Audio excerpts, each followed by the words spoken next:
Hello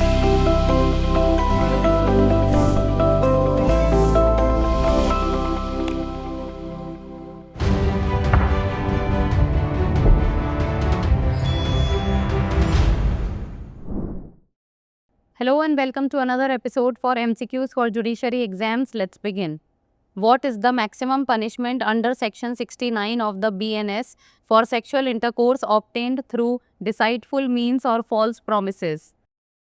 Life imprisonment, imprisonment up to 10 years and a fine, imprisonment up to 5 years, or death penalty.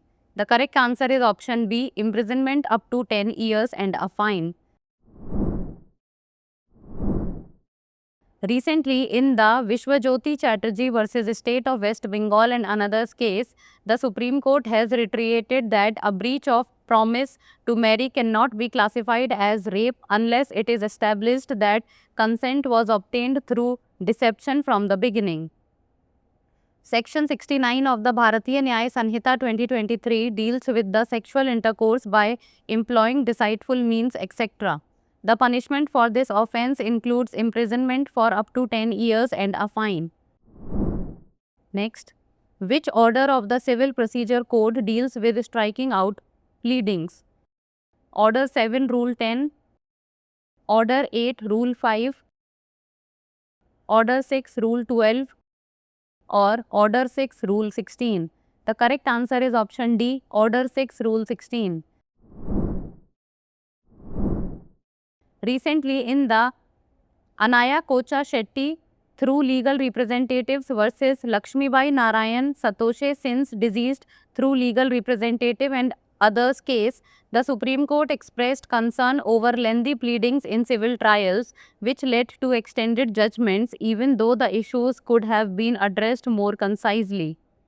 Order 6, Rule 16 of the Code of Criminal Procedure deals with the striking out pleadings.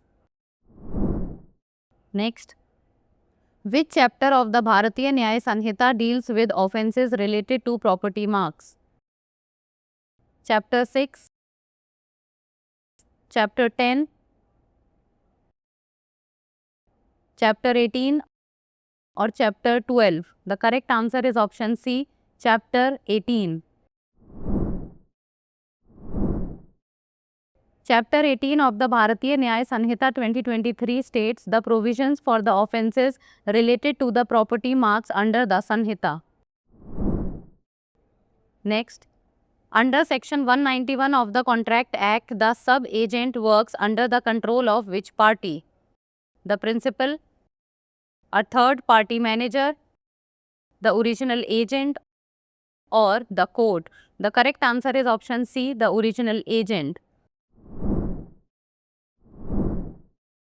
Section 191 of the Indian Contract Act 1872 defines a sub-agent as an individual employed by and operating under the control of the original agent in conducting the business of the agency. Next, the order of injunction may be discharged or varied or set aside by the court at the instance of plaintiff, defendant, both A and B, or state government. The correct answer is option C, both A and B. An injunction order can be discharged, varied, or set aside by the court at the instance of both the plaintiff and the defendant, as any party dissatisfied with the order can apply to the court. Now it's time for the practice question. If a cloud is cast upon the title or legal character of the plaintiff, he is entitled to seek the aid of the court to dispel it by way of injunction, order, declaratory, or specific performance. Send the answer of this question in the comments below. That's all for today. Thank you so much for watching.